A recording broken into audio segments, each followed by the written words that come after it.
सांसद सम्मानीय रवि किशन शुक्ला जी, उत्तर प्रदेश के यशस्वी मुख्यमंत्री पूज्य योगी आदित्यनाथ जी महाराज के साथ कदम से कदम मिलाकर एक नए कंटियरगंज को विकास की ऊंचाई पर ले जाने का काम जिनके नेतृत्व में हो रहा है। 8 बार के विधायक, यहाँ के लोकप्रिय विधायक सम्मानित फतेह बहादुर सिंह जी, हमारे मंच पर विराजमान भारतीय जनता पार्टी का एक-एक कण, जिनके अंदर एक-एक क्षण, एक-एक पल महाराजगंज जनपद में जिलाध्यक्ष के रूप में या भारतीय जनता पार्टी गोरखपुर क्षेत्र के उपाध्यक्ष के रूप में जब पार्टी ने जो दायित्व दिया और आज लोकसभा के प्रभारी के रूप में यहाँ काम कर रहे सम्मानित जनार्दन प्रसाद गुप्ता जी, हमारे लोकप्रिय नेता यहाँ विधानसभा के प्रभारी सम्मानीय अश्विनी त्रिपाठी जी, हमारे गोरखपुर भारतीय जनता पार्टी के जिला के उपाध्यक्ष इस कार्यक्रम का सफल संचालन कर रहे और इस विधानसभा में संयोजक का दायित्व है सम्मानीय शेषमणि त्रिपाठी जी, हमारे सम्मानीय ब्लॉक प्रमुख ब्रजेश यादव जी, मत्स्य निगम के चेयरमैन सम्मानीय रमाकांत निषाद जी और कार्यकर्ताओं में एक लोकप्रिय चेहरा पूर्वांचल विकास बोर्ड के सदस्य के रूप में सम्मानीय विजय शंकर यादव जी, हमारे चेयरमैन पीपीगंज लक्ष्मण विश्वकर्मा जी, अश्विनी जायसवाल जी, ब्लॉक प्रमुख प्रतिनिधि संजय सिंह जी, गोपाल सिंह जी, हमारे जंगल कौड़िया के लोकप्रिय ब्लॉक प्रमुख सम्मानीय ब्रजेश यादव जी, संजय सिंह जी, गोपाल सिंह जी, हमारे जिला के मंत्री सदानंद शर्मा जी, हमारे पार्टी के वरिष्ठ नेता doctor Elon Singh ji, doctor Pramod Mishra ji, कमलपाल Singh ji, सम्मानीय संगम द्विवेदी जी, सम्मानीय गणेश दत्त त्रिपाठी जी, सम्मानीय दिनेश सिंह जी, सम्मानीय प्रदीप निषाद जी, सम्मानीय आनंद साहिब जी, सम्मानीय रामपाल सिंह जी, हमारे सभी इस विधानसभा के सम्मानीय मंडल अध्यक्ष सम्मानीय राकेश चौधरी जी, सम्मानीय धीरज मणि त्रिपाठी जी, सम्मानीय गणेश साहनी जी, चंद्र प्रकाश दुबे जी और यहाँ के स्थानीय बूथ अध्यक्ष हमारे प्रदीप मदेशिया जी और भारतीय जनता पार्टी कंटियरगंज विधानसभा में नरेंद्र मोदी जी और योगी आदित्यनाथ जी के साथ साथ पार्टी के कमल को खिलाने वाले भारतीय जनता पार्टी के अपने अपने बूथों से आए हुए हमारे योद्धा और सेनापति बूथ अध्यक्ष और सभी बहनों भाइयों का मैं हृदय से अभिनंदन करता हूं, स्वागत करता हूं। हमारे मैं सबसे पहले आपके बीच का कार्यकर्ता हूं, लेकिन अलीगढ़ से लेकर आगरा से लेकर मथुरा से लेकर के बहुत सारे जनपदों में मैंने बूथ अध्यक्ष सम्मेलन में जाने का मुझे सौभाग्य मिला है, लेकिन पहली बार लोग कहते हैं कि चावल का एक टुकड़ा निकाल लीजिए, अगर चावल पका है तो पता चल जाता है। मैंने सभी मंडलों में एक-एक बूथ अध्यक्षों को अपने मन से नाम निकाला और सभी की उपस्थिति रही। ऐसे सब उपस्थित हमारे बूथ अध्यक्षों का मैं हृदय से और एक बार अपने लिए सब कार्यकर्ताओं से आग्रह करूंगा कि तालियां बजा करके हृदय से स्वागत और अभिनंदन करेंगे। हमारे माननीय सांसद जी ने, हमारे माननीय विधायक जी ने, हमारे जिलाध्यक्ष जी ने बहुत विस्तार से उपलब्धियों के बारे में चर्चा की है। गोरखपुर के विकास के बारे में आपसे मैं चर्चा करूं, ये आप सबको पता है। हम सब बूथ अध्यक्ष सम्मेलन में आए हैं। हम सबको पता है भारतीय जनता पार्टी एकमात्र ऐसी पार्टी है जो कैडर बेस्ड ऑर्गेनाइजेशन है, कार्यकर्ता आधारित पार्टी है। हमारी पार्टी में ऐसा नहीं है कि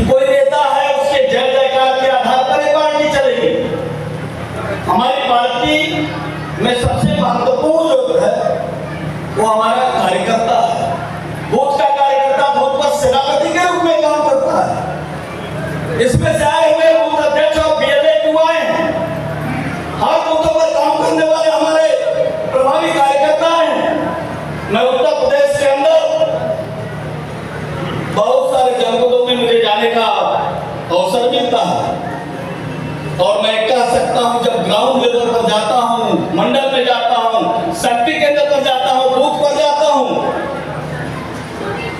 तो मैं दावे के साथ कह सकता हूं कि बड़ी संख्या में ऐसे कार्यकर्ता हैं बूथों पर, शक्ति केंद्रों पर, और बड़ी संख्या में ऐसे लोग हैं जो कभी मंच पर नहीं आते, जो कभी माइक पर आकर भाषण नहीं करते, जिनका नाम कभी अखबारों में नहीं निकलता, लेकिन जब भी चुनाव आता है तो भारतीय जनता पार्टी का झंडा झुकने न पाए इसके लिए जिंदाबाद का काम करते हैं।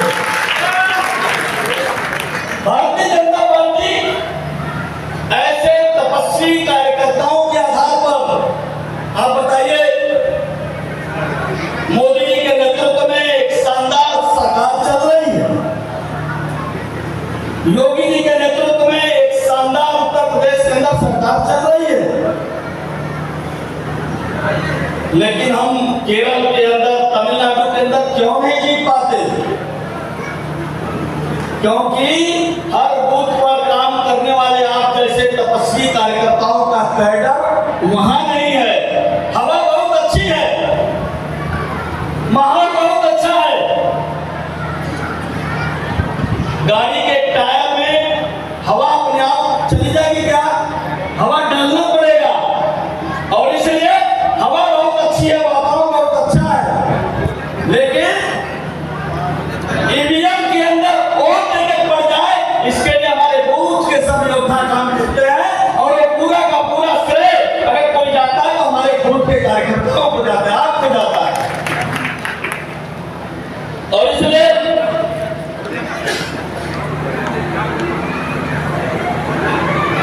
मैं बूथ के कार्यकर्ताओं से जब संवाद कर रहा हूं,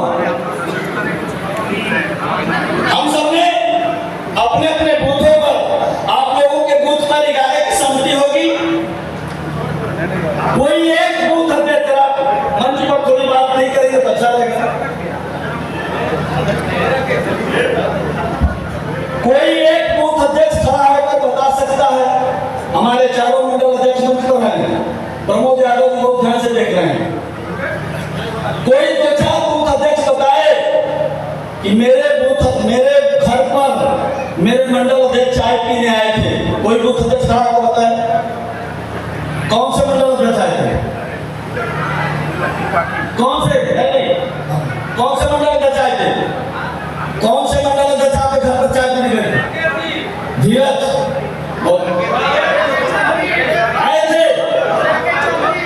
आए थे। चलिए, बहुत अच्छा। अगर हमारे बूथ पर 11 की टोली है, कितने बूथ अध्यक्ष ऐसे हैं जो अपने बूथ के 11 टोली के साथ कभी अनौपचारिक बैठे थे? 11 टोली के साथ, वोटर लिस्ट के साथ। हमारे बूथ पर 800 से 1200 वोटर हैं। सुनिए, एक बार ध्यान से सुनेंगे, हमारे बूथ पर 800 से लेकर के 1200 वोटर हैं, 200 से लेकर 250 परिवार हैं। आपने 15 से लेकर 18 पन्ना प्रमुख बनाए हैं, एक पन्ना प्रमुख में 60 वोटर है, यानी 14 से 15 परिवार है। आपने कभी अपने बूथ पर अपनी बूथ समिति और पन्ना प्रमुख के साथ, वोटर लिस्ट के साथ बैठकर विचार किया कि ये वोट हमारे भारतीय जनता पार्टी का है, ये वोट सपा का है, ये बसपा का है, ये इंडिविजुअल है, इनके घर में माननीय फतेह बहादुर जी को चाय पिलवा देंगे, ये वोट हमारे साथ आ जाएगा, इनके घर में जिला अध्यक्ष को चाय पिलवा देंगे, ये वोट हमारे साथ आ जाएगा, हमारा वोट 20 हेक्टेयर में है, हमारा बूथ तो 1 हेक्टेयर में हो जाएगा। ऐसा आप लोग अगर नहीं किए हैं तो थोड़ा इसको करिए, अपने अपने बूथ पर एक वोट कमल के फूल पर, आपका एक वोट कमल के फूल पर, और तेरह किशन जी को नहीं, वो वोट योगी जी और मोदी जी को जाने वाला है। एक वोट कैसे हमारे पड़ जाए? आपने बहुत तपस्या की है। भारतीय जनता पार्टी का कार्यकर्ता 2014 में सरकार बना,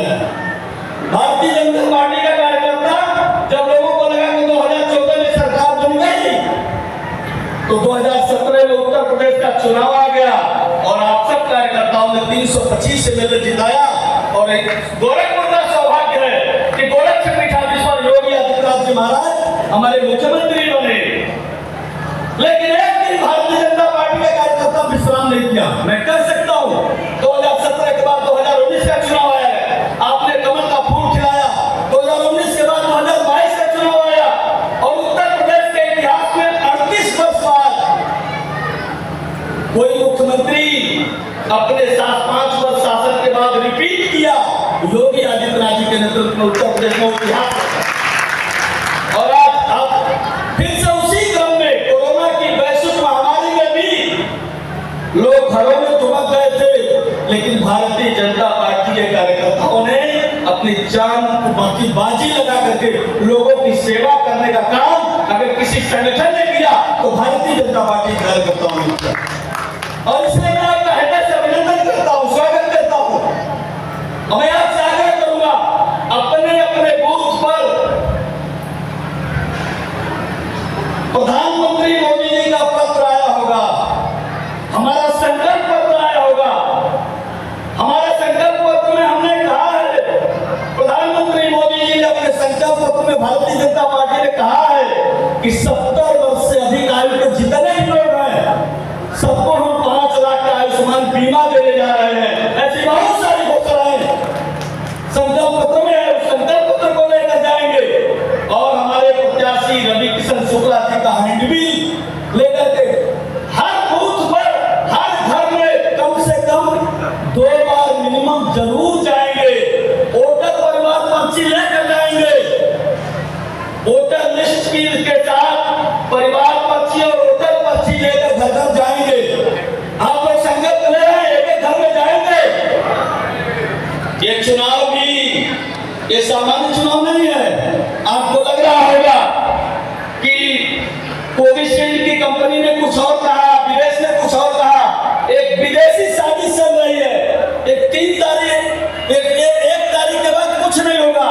एक विदेशी साजिश चल रही है कि कैसे मोदी जी ने दुनिया के शक्तिशाली राष्ट्रों की कतार में भारत को खड़ा किया और मोदी जी को हटाने की साजिश एक विदेशों में चल रही है। उस साजिश को विफल करेंगे कि नहीं करेंगे? करेंगे। तो आज एक संकल्प हम सब लेकर जाएंगे। उत्तर प्रदेश के अंदर या देश के अंदर जो प्रचंड विजय मिल रही है, ये केवल हमारे कुछ नेताओं के नाते नहीं मिल रही है। आप सोचिए, भारतीय जनता पार्टी की यह स्थापना कब हुई थी? भारतीय जनसंघ की 1951 में। और उस समय किसने किया था? जिनके चित्र पर पुष्पांजलि किया डॉक्टर श्यामा प्रसाद जी मुखर्जी। वो क्या थे? नेहरू मंत्रिमंडल के पहले उद्योग मंत्री थे। लेकिन देश के अंदर अन्याय अत्याचार हो रहा था। कोई पीपीगंज का व्यक्ति अपने आराध्य माता वैष्णो देवी के दर्शन करने जाए तो उसे परमिट लेना पड़ेगा। ये 1952 में तय हुआ था। जम्मू कश्मीर में वहां का राज्यपाल राष्ट्रपति हो गया, वहां का मुख्यमंत्री प्रधानमंत्री हो गया। एक देश में 2 विधान, 2 निशान, 2 प्रधान हो गया था। और इसके विरोध में डॉक्टर श्यामा प्रसाद मुखर्जी जी ने सत्ता को ठोकर मार दिया था और भारतीय जनसंघ की स्थापना की थी। आपको हर बार याद रखना होगा कि किन मूल्यों और आदर्शों को लेकर के हमारी पार्टी की स्थापना हुई है। हमारे लिए नेशन फर्स्ट है, हमारे लिए देश क्रमांक 1 पर है, जिसके लिए 23 वर्ष के भगत सिंह ने हंसते हंसते फांसी के फंदे को चूम लिया था। कार्यकर्ता बहनों भाइयों, हमेशा जहन में याद रखिएगा, भगत सिंह को 23 वर्ष के भगत सिंह को उनको कोई सत्ता चाहिए थी क्या? कोई माँ ऐसी होगी जिसका बेटा फांसी के फंदे को चूम ले जाए और वो माँ उसके आंखों से आंसू ना आए? ऐसा कहीं इतिहास दुनिया में सुना है क्या आपने? उसी मिशन को लेकर के डॉक्टर श्यामा प्रसाद मुखर्जी और पंडित दीनदयाल उपाध्याय जी और आज लोग मोदी जी और योगी जी के नेतृत्व में वही मिशन आगे बढ़ रहा है। ये सामान्य नहीं है, इसलिए चुनाव सामान्य नहीं है।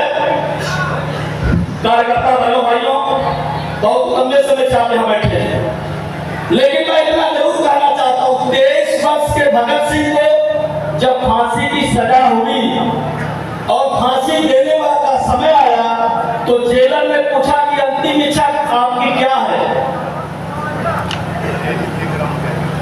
तो भगत सिंह ने कहा कि मेरी माँ विद्यावती को मैं मिलना चाहता हूँ, मैं अपनी माँ को मिलना चाहता हूँ।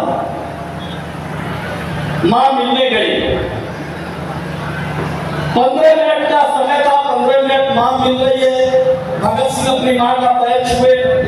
पता है 2 दिन बाद फांसी के फंदे पर क्योंकि भगत सिंह ने अपनी माँ की आंखों में आंसू देख लिया था।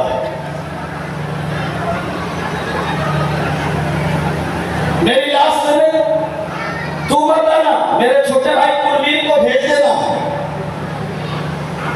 माँ की ये बात सुनकर के भगत सिंह स्तब्ध हो गए। भगत सिंह का माँ ऐसा क्यों कर रही है? भगत सिंह का माँ मेरी लाश देख करके तेरी आंखों में यदि आंसू आ जाएगा तो दुनिया कहेगी कि भगत सिंह की माँ रो रही थी, और इसलिए तू माता ना मेरे छोटे भाई कुलवीर को भेज देना। उस माँ का जवाब क्या था? ये हमारे कार्यकर्ताओं को सोचना चाहिए। 1000 वर्ष देश गुलामी के बाद कैसे आजाद हुआ? उस माँ ने कहा, नहीं भगत सिंह, मुझे पता है तू देश के लिए बलिदान होने जा रहा है, तू देश के लिए अपना सर्वोच्च बलिदान देने जा रहा है। मुझे पता है, मेरी आंखों में जो आंसू है इसलिए नहीं है कि तू परसों फांसी के फंदे पर चूम जाएगा। मेरी आंखों में आंसू इसलिए आ रहा है कि काश ईश्वर ने मेरी कोख में एक और भगत सिंह जैसा पुत्र दिया होता जिसे देखने को देता। और इसलिए इन मूल्यों और आदर्शों को लेकर के भारतीय जनता पार्टी काम कर रही है। भारतीय जनता पार्टी का मिशन केवल सत्ता नहीं है। आप कल्पना करिए, 1975 में कांग्रेस पार्टी ने जब इमरजेंसी लगाई थी, 98,000 लोगों को जेलों में बंद कर दिया था, तो एक इस देश का बूढ़ा शेर लोकनायक जयप्रकाश नारायण निकला था और सभी दलों से उन्होंने कहा था सब लोग मिल करके एक साथ इंदिरा गांधी की तानाशाही के खिलाफ लड़िए। तो हमारे नेता अटल जी और आडवाणी जी ने अपने प्राण प्रिय पार्टी जनसंघ को जनता पार्टी में विलीन कर दिया था और दीपक चुनाव चिन्ह को भी विलीन कर दिया था। 77 में सरकार बन गई, अटल जी विदेश मंत्री बन गए, सरकार अच्छी चल रही थी, लेकिन अटल जी और आडवाणी जी सुबह सुबह भगवा ध्वज को प्रणाम करने जाते हैं, राष्ट्रीय स्वयंसेवक संघ की शाखा में जाते हैं। ये तुम्हारी व्यवस्था नहीं चलेगी। या तो ये लोग राष्ट्रीय स्वयंसेवक संघ में रहें, भगवा ध्वज को प्रणाम करें, और नहीं तो जनता पार्टी में रहें। ये तुम्हारी व्यवस्था नहीं चलेगी। हमारे नेता अटल जी और आडवाणी जी ने कहा, हमने विजयदशमी 1925 को भगवा ध्वज के सामने मां भारती के उत्थान के लिए काम करने का संकल्प लिया है। हम सत्ता को ठोकर मार सकते हैं, लेकिन विचारधारा से समझौता नहीं करेंगे। इस मिशन को लेकर हम काम करने वाले कार्यकर्ता हैं, और इसलिए छोटे छोटे बिंदुओं पर विचलित नहीं होंगे। हमारे लिए एक लंबा मिशन है, एक लंबा उद्देश्य है। आप कल्पना करिए कि 2017 के पहले उत्तर प्रदेश कैसा था? उत्तर प्रदेश में जंगल राज था, अपारों उद्योग बन गया था, हत्या डकैती, जगह जगह जो जमीन सरकारी है वो जमीन हमारी है, कोई चैन से नहीं रहता था। और पश्चिमी उत्तर प्रदेश की बेटियां तो विद्यालय भी नहीं जा पाती थी। पश्चिमी उत्तर प्रदेश के अंदर जहां 65%, 68% एक वर्ग विशेष की आबादी है,